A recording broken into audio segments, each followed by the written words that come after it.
Estamos no ar com mais uma edição do Só Prosa Boa. A minha convidada trabalha muito e ela é especialista numa área que tem crescido muito. Nós vamos falar hoje sobre saúde, sobre cuidado e sobre, eu acho que a palavra que vai definir esse episódio hoje é olhar para nós mesmos. E acho que isso ela faz muito bem. Eu não vou contar o que ela faz, porque ela vai se apresentar. Flávia, boa noite. Bem-vinda ao Sua Prosa Boa. Boa noite, Guilherme. É um prazer estar aqui. Prazer é meu, uma alegria te receber Como aqui. eu te disse desde o primeiro momento. Então, eu sou Flávia, né? Já trabalho aí com educação há muitos anos e agora estou na área da saúde também. Vão fazer 3 anos agora, né? E a junção da educação, da saúde.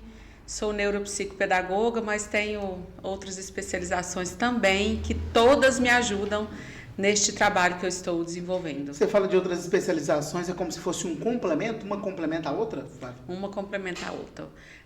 Um exemplo, eu tenho a neuroeducação parental. Né? Esse assunto é muito bom de a gente falar. Muito bom. É só disso. Realmente. Tem especialização também na saúde mental, então por aí vai. Especialização em transtornos do neurodesenvolvimento. E são essas especializações todas juntas faz com que aconteça um trabalho muito bom. O que te levou a escolher a neuropsicopedagogia como propósito de vida? Que hora que você falou assim, eu preciso de fazer isso aqui? Olha, sabe que eu sempre tive vontade de alguém perguntar isso? Porque eu trabalhei em escola há muitos anos. Eu lembro, por isso que eu te perguntei, você está dando aula ainda, né? Fui professora, coordenadora, diretora. E desde que eu era professora em sala de aula, eu via a dificuldade das crianças e via que tinha algo a mais. Não era só uma dificuldade, tinha um transtorno ali atrás. Mas eu, como professora, nem falar para os pais eu podia, né? Aí passei para coordenação, falava um pouquinho mais, aí fui para a direção, mas mesmo assim, uma educadora, um professor não pode estar falando para os pais como uma especialista, né? Então, especialista clínica. E foi crescendo essa vontade de entender mais os meninos, de ajudar mais os meninos e as famílias também, e ver o que tinha por trás daquilo ali. Não era só uma dificuldade, né? Então eu resolvi fazer a neuropsicopedagogia, eu ainda estava na escola. Você conciliou? Conciliei. Fiz e fiquei apaixonada, aí fui fazendo outras especializações, né? E hoje eu estou trabalhando numa clínica que chama IMESE, mas dentro dessa clínica eu tenho o meu consultório. E sou apaixonada no que eu faço. Eu vi que você tem lá neuropsicopedagogia, psicanalista. O que é ABA? ABA, eu sou terapeuta ABA. Terapia ABA não é só, principalmente para os autistas, mas não é só para os autistas. É uma terapia para aquela criança que não é verbal, né? Independente se for neurodivergente. Isso, independente. E é uma terapia de repetição. Nós sempre aprendemos em repetição, até nós que não somos atípicos, né? Mas desde pequenininha a gente repete ali, a gente fala porque repete os pais, a gente anda porque repete o movimento dos pais, né, da família. E a criança neuroatípica, que não é verbal, principalmente, ela precisa dessa repetição diária. Então, eu também sou terapeuta ABA. E falando um pouco sobre essa outra parte, neuroeducadora parental, o que significa isso? Olha, quando eu comecei a fazer neuroeducação parental, eu falei, gente, será que eu vou gostar tanto igual a neuropsicopedagogia? Essa água com gás está tão boa, e eu escutando você falando disso, eu vou brilhando no olho, porque eu acho tão legal esse assunto. E aí eu falei, gente, será que eu vou gostar tanto? Mas foi assim, desde... Mas como surgiu na sua vida esse nome? Porque então, o primeiro nome você é estranho, né? Assim, você fala, não, tô vindo da neuropsicopedagogia, beleza, mas aí você vai fazer um negócio chamado neuroeducadora parental. Por que veio a neuroeducação parental? Porque eu cuidava de crianças só. Crianças, até adultos, mas cuidava daquele paciente. Eu vi que eu precisava cuidar da família. Entendi. Entendeu? Eu precisava, tinha famílias que eu ia fazer anamnese ali, eu via que não era a criança que eu ia ter que tratar. Eu ia ter que tratar da família, dos pais. Então, no momento de fazer anamnese, eu vejo se o meu paciente vai ser a criança, se ele mesmo que precisa deste tratamento, ou se é a família que está precisando. Então, eu fiz a neuroparentalidade, né? Neuroeducação parental. E agora eu atendo os pais também. Como que você vê o impacto disso na vida, no cotidiano, na mudança de hábitos das crianças? Muda muito? Ou muda a família inteira? Muda tudo. Muda tudo. Muitas vezes os pais falam, meu filho está custoso. Meu filho, a culpa sempre é da criança. Mas por trás ali é todo o manejo da família que está errado. Então, tratando os pais, a criança também vai melhorar aí 90%. Às vezes vem família achando que a criança tem um TDAH, até um autismo, né? Aí quando a gente vai fazer avaliação, essa criança não tem. É só excesso de telas. Caraca, excesso de gritos em casa, excesso de falta de empatia, falta de paciência. E a criança parece ter um transtorno. Aí você educa, né, os pais e a família inteira muda. Desculpa a minha pergunta, mas eu vou precisar fazê-la nesse podcast, porque nós poderíamos atribuir, isso é muito sério a gente falar disso, mas a gente poderia atribuir o excesso, eu não sei se nem se eu posso falar desse jeito, mas a grande quantidade de crianças laudadas a outros fatores e não necessariamente ao autismo? Pode. Como você está me falando? Pode. Você quer dizer sobre diagnósticos errados. Exatamente, né? Porque você acabou de me falar que, por exemplo, existem múltiplos fatores que eles impactam diretamente no comportamento da criança. Então pode ser que nós tenhamos crianças diagnosticadas erradas, é isso? Erradas ou que não chega a ter um autismo, né? Que tem ali o espectro, mas que não chega a ter um autismo nível 1, nem 2, nem 3, e que seria mudada totalmente com aquela mudança de dentro de casa, com terapias, né, as intervenções certas. E não chega a precisar de um diagnóstico, porque não tem, né, nem o TDAH. Então, sim, eu não sou médica, né, não sou psiquiatra, neuropediatra, mas eu faço avaliação dos transtornos do neurodesenvolvimento. Então, já peguei pacientes com laudos que não são reais, que na verdade não são verdadeiros, né?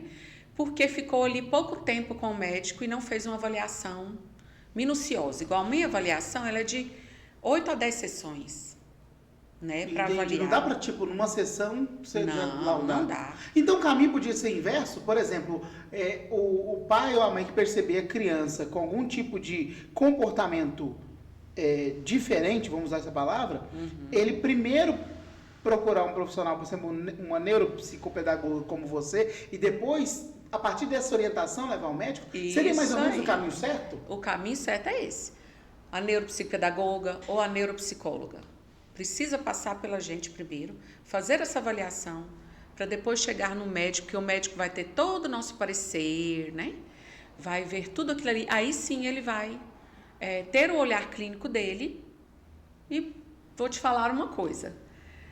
Até hoje, estou falando aqui né, em rede social, nenhuma avaliação minha foi dada como errada por um psiquiatra. Então, assim, é tudo muito minucioso, mas cuidadoso mesmo. Você tem um trem, que é bagagem, né? Não é? Você tem bagagem, não adianta. Você não chegou só para fazer, para ser neuropsicopedagoga. Não, você tem a vivência da sala de aula, esse contato com o aluno, observava. Então, você já tem essa história. Eu acho que te ajuda muito. Muito, muito. A prática ajuda muito, a vivência ajuda muito. A idade ajuda muito. Porque, por mais que se estuda muito, mas a teoria é diferente da prática. É diferente da prática. E você tem a prática? Eu tenho a prática. E a teoria? E a teoria. Nossa. Agora, assim, eu anotei algumas perguntas para te fazer e queria te perguntar assim, onde você percebe que a família mais erra, às vezes até sem perceber, na educação dos filhos? Família autoritária. A família autoritária ou a família que deixa Solta tudo. demais. Tem que ter um equilíbrio. Tem que ter o equilíbrio. A família autoritária, ela vai passar medo pro filho, ele não vai ter coragem de falar nada, ele vai viver com uma máscara, porque ele na hora ele tem que falar diferente para os pais, senão ele vai apanhar, senão ele vai ficar de castigo, e essas palavras é o que acontece dentro de casa, né? Com a família autoritária. E aquela família muito permissiva, tudo que pode, a criança precisa de limite, de amor. Então, tudo pode, não tem limite. Ela também não se sente amada. Então, é ter amor, entender, ter paciência, conversar muito, explicar muito. E isso não é clichê. É uma coisa, eu fico até arrepiada. Uma coisa muito verdadeira mesmo. Eu percebi, por exemplo, eu tenho uma amiga que ela é psicopedagoga. E ela nos passou alguns exercícios, né, pra gente fazer com o nosso filho. Eu percebo como que mudou até a casa. De impor limites, horários, regras, isso. Porque às vezes na correria você vai deixando. E quando você vê, você perde o controle. Então, ter regras, ter horários, isso é importante demais. Eu sou testemunha disso, viu? Você falou uma coisa muito importante, que é horário, né? Tem que ter. Precisa ter rotina, precisa. Inclusive agora, pais, né? As crianças estão entrando de férias. Lógico, dormir um pouco mais, descansar, mas precisa ter uma rotina, precisa ter horário para almoçar, um horário para uma leitura, nem que seja pequenininha, um horário para janta e principalmente o horário de dormir. Precisa ter rotina. Não só para criança neurodivergente, nós todos precisamos de rotina. E outra coisa, você atende muitas crianças. O que mais te emociona no seu trabalho? Quando eu consigo despertar aquilo que a gente precisava tanto, que eu consigo despertar aquilo naquela criança.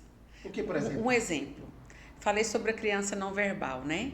Hoje eu trabalho também com a comunicação alternativa. Comunicação alternativa é a criança... a gente faz umas pranchas de imagens, né? E essa criança vai colocar a mão, o dedinho, no que ela quer fazer. Ela não dá conta de falar. Então, no que ela quer fazer? Por exemplo, eu quero beber água. Ela vai lá na parede, põe o dedinho na criança bebendo água.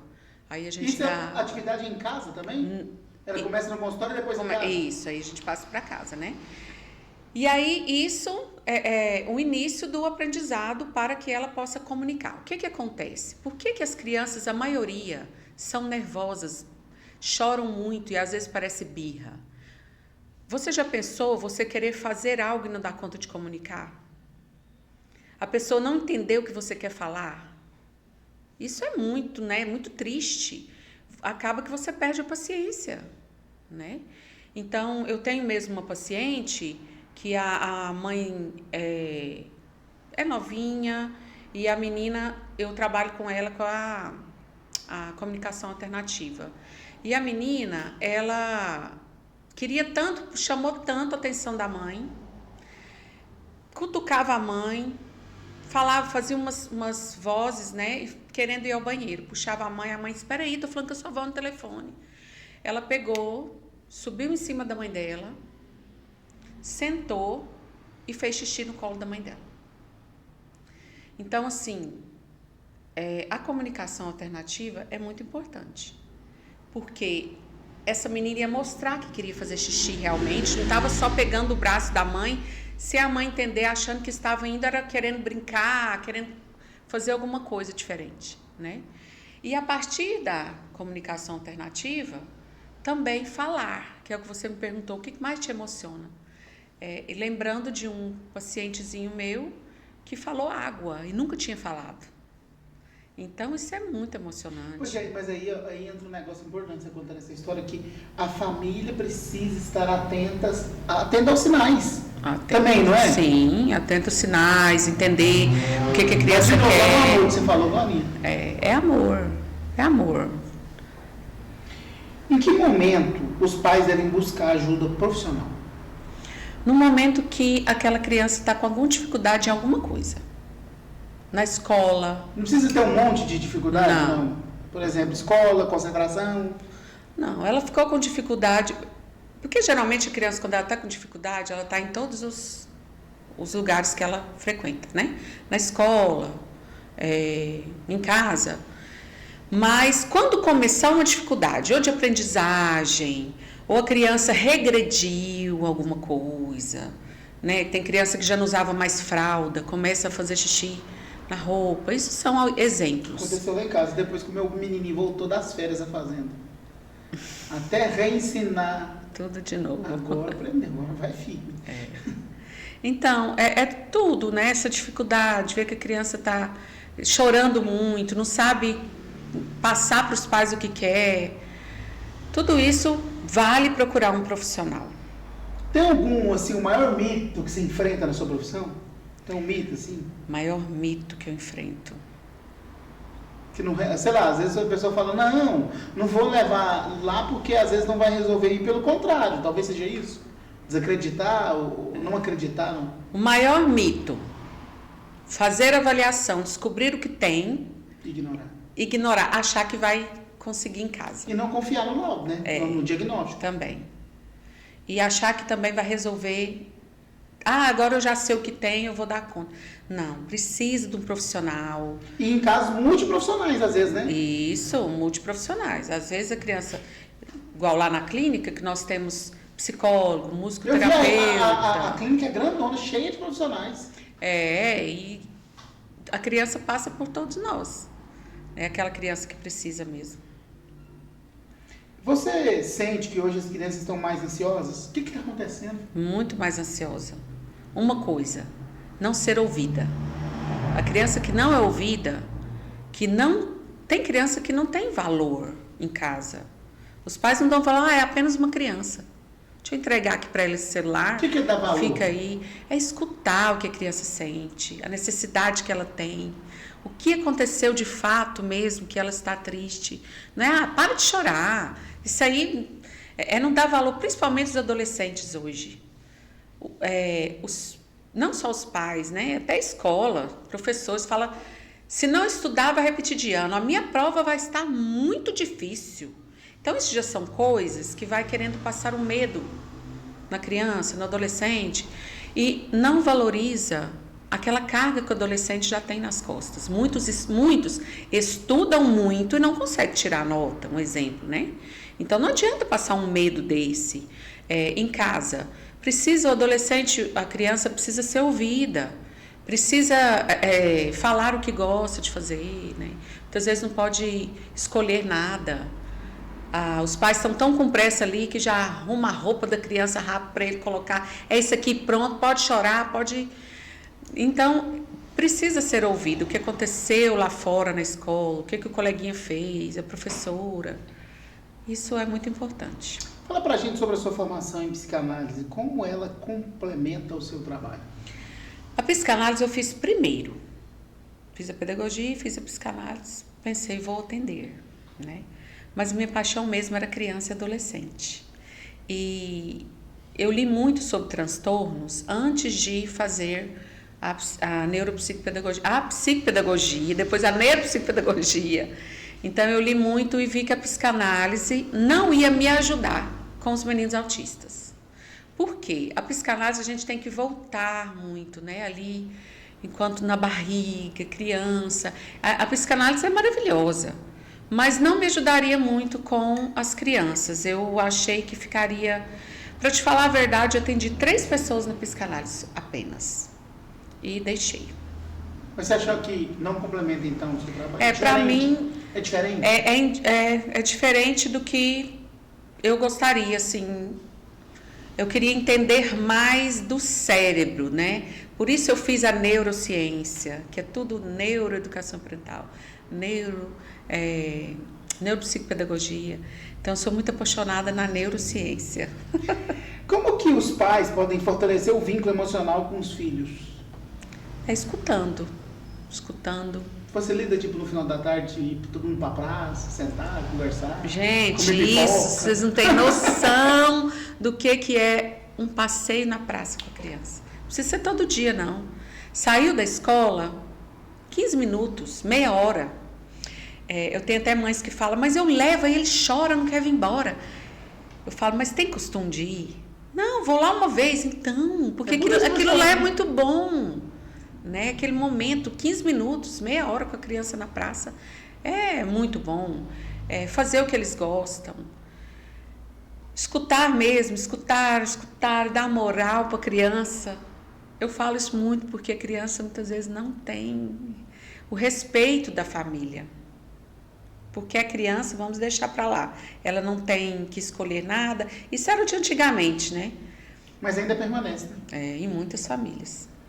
Existe diferença entre comportamento difícil e comportamento pedido de ajuda? Muito. O comportamento difícil, que eu falava... Vai contando aí, vai explicando que eu vou lhe fechar a porta, tá? Tá. Conta para nós a diferença. Tá. O comportamento difícil, ele vem de uma dificuldade, que não é nada diferente ali no cérebro, né, nos neurônios. É um comportamento que foi gerado por outros comportamentos de pais, um comportamento na escola, de colegas. Isso aí acaba que a criança fica difícil, o comportamento por estar muito em telas. Isso é uma dificuldade. É muito diferente daquela criança que necessita de algo mental mesmo, né? Muito diferente da criança que tem um transtorno. A criança que tem uma dificuldade. Os sinais são diferentes. Os sinais são diferentes, E mas outra... Precisa, por exemplo, acompanhamento? Isso que eu quero perguntar. Outra coisa, precisa muito. Tanto um quanto o outro. Porque a criança que é difícil, né? Por que ela é difícil? Geralmente, a família. Onde ela está vivendo, né? Geralmente ali tem algo difícil ali. E ela precisa muito. Por quê? Essa educação parental vai ser maravilhosa. As intervenções, por exemplo, o brincar. A criança, quando aprende a brincar, aprende a perder, a ganhar, a valorizar, a ter empatia, isso já vai mudando muito aquele comportamento difícil. E a criança que tem um transtorno, ela acaba que parece ser difícil, mas na realidade ela precisa de um tratamento, não só medicamentoso. Às vezes a criança nem vai precisar de medicamento, mas ela precisa desse acompanhamento, dessas intervenções certas. Pois é, e aí a gente vai falar desse acompanhamento e das intervenções certas. Não dá para tratar todo mundo igual. Não. Cada caso é um caso? Cada caso é um caso. Agora mesmo que é final de ano, a criança, alguns não tem nota para passar de ano. A criança que ela é difícil, que ela não fez a tarefa de casa, não estudou, chegava na hora da prova, não tinha estudado em casa, a criança que teve um comportamento difícil, ela precisa ser tratada diferente da criança que tem um transtorno. A criança que tem um transtorno, ela não pode repetir de ano. Não vai adiantar repetir essa criança. Por exemplo, tem uma dislexia. A dislexia ele vai levar com ele para a vida. A dislexia, ele não vai ficar fluente na leitura, porque ele repetiu um ano, aquele ano ele vai ficar fluente, repetindo aquele ano. Tem que ter paciência também, né? Tem que ter paciência, tem que entender. Os professores hoje têm que entender um pouquinho de cada transtorno, principalmente do de aprendizagem. Precisa entender, ler. Eu falo que eu não sei se daqui a uns anos vai ter professor para nós, né? É preocupante, porque são transtornos demais, muitos diferentes em sala de aula. Eu tenho uma professora que eu sei da história, uma professora de educação infantil, de um aluno criança, 3 anos, avançou nela, machucou a professora. Então, você vê casos mais, assim, absurdos. Pode ser falta de limite? Pode. E pode ser também falta de amor em casa, que não viu que essa criança precisa de tratamento, que tem um transtorno e não está sendo tratado. Quero parar um pouquinho para a gente agradecer os nossos parceiros e patrocinadores do Só Prosa Boa. Nós estamos aqui agradecendo, hoje falando de um assunto muito legal. Eu gosto muito desse. Você viu que vai embora, né? Aqui nós vamos conversando. E a Flávia Moraes é neuropsicopedagoga, aceitou o convite de estar com a gente hoje aqui no Só Prosa Boa para contar um pouquinho da história dela, tá falando aqui sobre o trabalho dela e como ela chegou nessa área. E aqui, os nossos parceiros, pessoal do Frutos da Terra, muito obrigado pelo carinho, 99627-9249. Eles abriram agora o Mango Pepper, ali no Vilelão. É o ceviche de manga. Você pega lá a manga verdinha, já cortada, e eles colocam lemon pepper, o limãozinho. Delícia. Aí você vai escolhendo. Às vezes tem uma pimentinha, um salzinho. Na boca da gente vou até querer, sabe, né? Vou querer. E pizza, você gosta do Coliseu? Demais da conta. Gente, é uma delícia a pizza do Coliseu. É pizzaria e choperia, os dois juntos. A pizza do Coliseu é a melhor pizza da cidade, peça a sua. O espetinho Zequinha também tem que ter uma panelinha. Eu já fui lá ontem essa semana. Eu comi a panelinha. É boa a panelinha? Nossa! Do Zequinha? Boa demais. E no Hotel Termas, o que você me fala? Esse aí é... Até hoje não fiquei hospedada lá, mas vou ficar. Não, tem que passar o fim de semana, você vai ver que delícia. Que lá é muito gostoso, né? E outra coisa, até para relaxar, né? Você tá falando tanto da gente cuidar da saúde da gente, a gente precisa desligar, tem hora. E lá no hotel é uma ótima opção para você desligar no final de semana. Para a família inteira e também depois de um trabalho, nossa, muito bom. Terminar o dia lá na piscina de água quente é tudo de boa, né? Ainda mais no friozinho desse. Muito, então, lá é bom no calor e no frio. Dos dois jeitos, né? E aí, lembrando que vai ter o melhor Réveillon de todos os tempos lá no Hotel Termas Bom Sucesso. A gente vai trazer mais informações como é que você pode comprar o seu ingresso, porque o Réveillon do Termas é chiquíssimo. A melhor internet do Brasil é a Alrede, eu uso aqui no podcast, uso lá em casa, os meninos estão todos pendurados na TV, no videogame, no celular, em tudo, e a internet não trava. E outra coisa, nesse tempo chovendo, para muitos lugares a internet trava, mas com a Alrede não trava nunca, viu? Então, nosso abraço especial a toda a equipe da Alrede Telecom. Obrigado pela parceria e pela amizade. Torres Engenharia, meu amigo Lucas Torres, ele cuida do seu projeto, e eu acho legal que o Lucas é aquele engenheiro completo. Então você vai lá e segue o Instagram dele, da Torres Engenharia. É desse jeito que escreve mesmo, Torres Engenharia. Sua obra sob controle, com custo certo. São 10 anos descomplicando e viabilizando investimentos. Ele faz projeto, orçamento, perícia, execução e consultoria, tudo. Desde o projeto, não quer só consultoria para saber que tipo de imóvel que eu vou construir aqui. Ele também vai ter o melhor jeito de fazer uma consultoria para você. Siga, Torres Engenharia, já está aí. Meu amigo Lucas Torres é um nome aí da vez, inclusive está construindo lá a ampliação do Colégio Dinâmico. A doutora Vanessa Moura é biomédica esteta. Você procura ela no Instagram, Vanessa Moura, e encontra. Sabe o que você encontra? Todo o trabalho que a Vanessinha faz. Inclusive, o Instagram dela é vanessa.ol.moura. Ela faz harmonização íntima masculina. Tá na moda, é um assunto que o pessoal fala bastante. E a doutora Vanessa Moura, ela faz isso. O Instagram dela é esse. doutora.Vanessa Moura Biomédica. Ela faz harmonização íntima masculina. Viu? Ela conta aqui na história dela que vai muito além da estética. Melhora a confiança, a autoestima e pode até impactar positivamente na sua vida pessoal. Se você quer saber mais desse procedimento, doutora Vanessa Moura Biomédica, pesquisa no Instagram dela que você vai ficar feliz da vida em saber dos resultados dessa harmonização. Muita gente fazendo. Tá, a gente está falando em alta aí das questões de saúde mental, mas de saúde do corpo também, o povo está em dias. Cuidando muito. E tá certo, tem que cuidar mesmo. E a doutora Vanessa cuida do rosto, do corpo, tudinho, viu? É maravilhosa.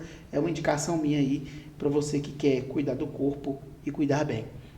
Falando ainda dos nossos patrocinadores, além do Termas Bom Sucesso, que é uma delícia, que é um paraíso, gente, olha que lindeza. Ô, seu César, Inovatos Engenharia e Sustentabilidade, está gastando muito na conta de energia, eu sei, mas você tem que chamar o pessoal da Inovatos Engenharia e Sustentabilidade para resolver esse problema. Eles vão fazer o projeto ideal para você, on-grid, off-grid, não importa, até propriedade rural, que quer ligar aí um armazém, por exemplo, você pode colocar um sistema híbrido com energia solar da Inovatos. Um abraço, Lélio, um abraço a todos, obrigado pelo carinho e pela audiência sempre aqui com a gente. Inclusive, quero agradecer ao nosso novo parceiro aqui, o Verdurão Center, minha amiga Cidinha. A minha entrevistada hoje falava que lá no Verdurão Center é tudo bom. Como é que é? Nossa, lá é tudo bom. Você compra lá? Compro demais. Tem quanto tempo? E lá é tudo limpinho. Tem muito tempo, né? Quando tinha bem mais coisa, agora é tudo muito selecionado. Você viu que chique? Entra ficou? lá, nossa. Tudo... Gente, eu acho isso tão legal também. Eu acho isso tão legal porque ele sendo mais selecionado, você consegue comprar aquilo com qualidade. Você pega assim sem preocupar. Por exemplo, vou falar uma coisa. Um mamão, por exemplo. Eu pegar um mamão lá no Verdurão Center é diferente de você pegar no mercado. É diferenciado. É selecionado mesmo.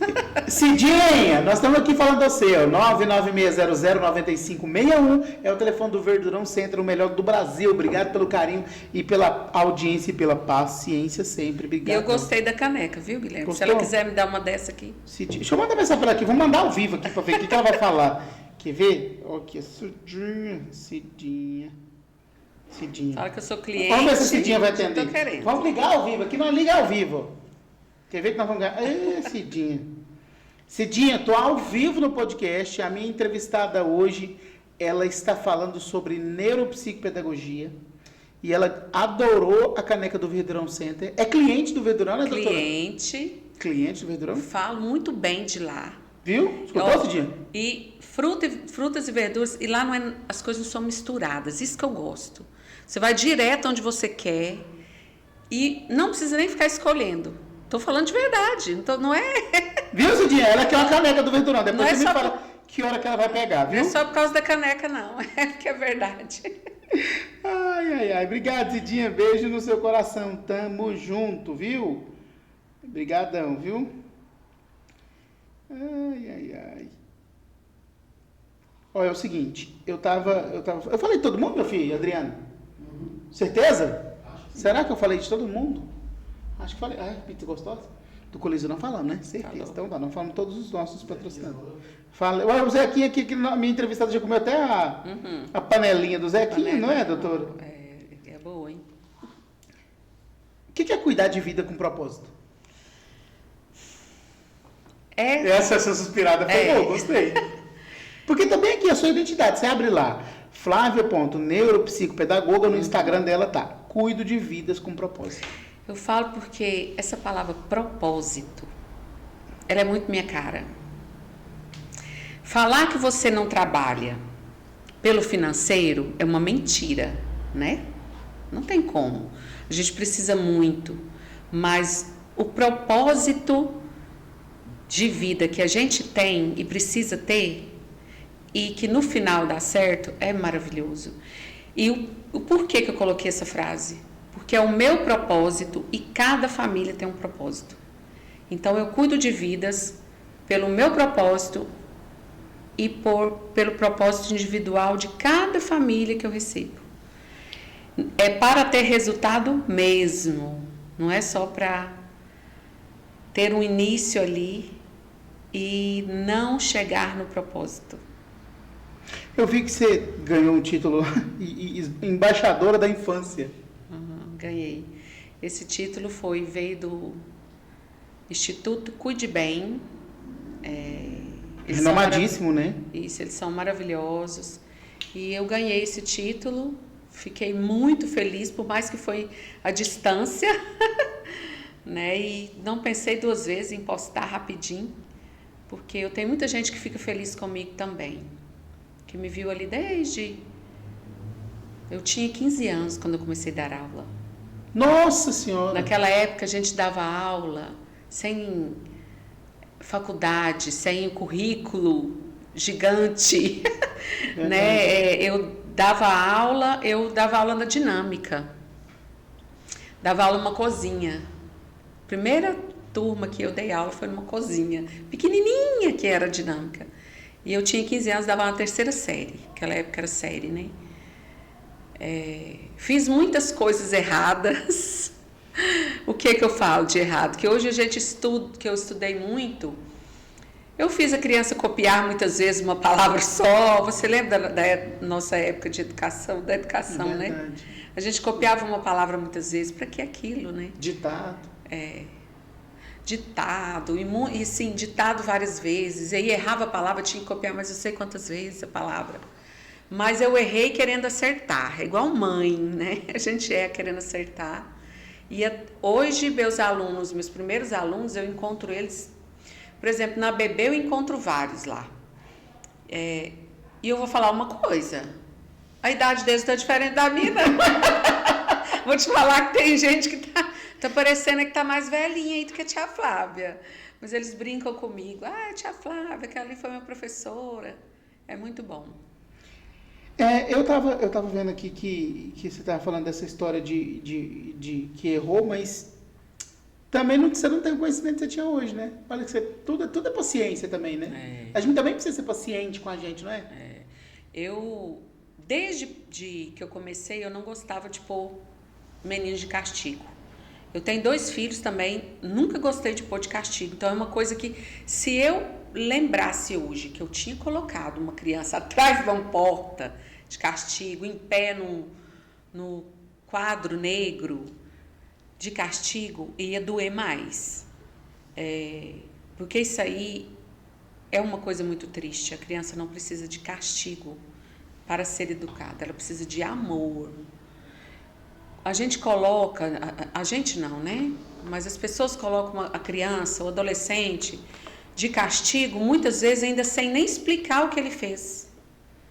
E aquele momento que ele está ali de castigo, ele está querendo matar alguém. A raiva sobe muito mais nele. Isso é prejudicial? É ruim? Muito. Ele não vai pensar no que ele fez.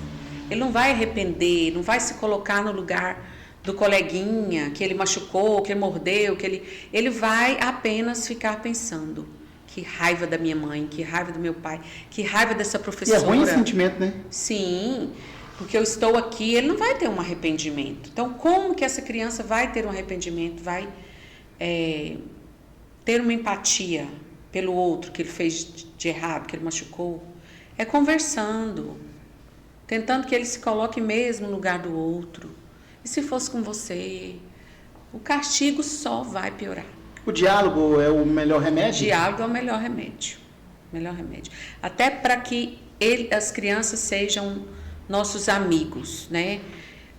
Tem frases aí que fala: os pais não são amigos dos filhos, eles precisam ser pais. Concordo, precisam ser pais, mas também precisam ser amigos. Aqueles pais que não são amigos das crianças, dos seus filhos, não é só criança. Eu preciso ser muito amiga da minha mãe precisa ser minha amiga, me ouvir também, da idade que eu estou. Então, o ser humano em si, se ele não pode contar para a mãe, para o pai, o que ele fez de errado, vai confiar em quem, né? Vai confiar em quem? Então, ele precisa... Muito profundo isso, né? Sim, e todos nós fazemos algo errado. Não é colocar a criança contra a parede, parecendo que ele é o mais errado que tem. Outra coisa muito importante, Guilherme, é os pais falar dos erros que ele cometeu, que eles cometeram. E mostrar para a criança que quando ele é criança, você fala? Para criança. Ou não, do geral, sim. Quando é criança, no geral também. Conta a história de criança. Porque eles vão perceber que eles são seres humanos, que eles também erram. E que com errar, ele vai aprender, é só ele não fazer de novo, né? E se fizer de novo, tudo bem, só não repetir mais uma vez, porque às vezes nós erramos 1, 2 vezes, né? 3, porque é o que eu falo, é dar valor na criança, não achar que a criança tem que ser ali um bibelô, algo. Não, ele não vai ficar. Cadê da caixinha, quietinho, ele não vai ser um adulto pior porque ele não foi ouvido, não. Porque não deu razão para ele que ele errou, mas ele vai mudar. Qual que é o conselho que você daria para quem quer cuidar melhor da saúde emocional da família? Esteja com a família, pelo menos 1 hora do dia. Não precisa ser muito tempo. Tire um tempinho. O pai que tem um filho, eu falo sexo masculino, saia com seu filho sozinho, ensine coisas de homem para ele, vai assar uma carne, peça que a criança, se for pequenininha, sobe num banquinho, que coloque o sal, que veja o pai cortando aquela carne.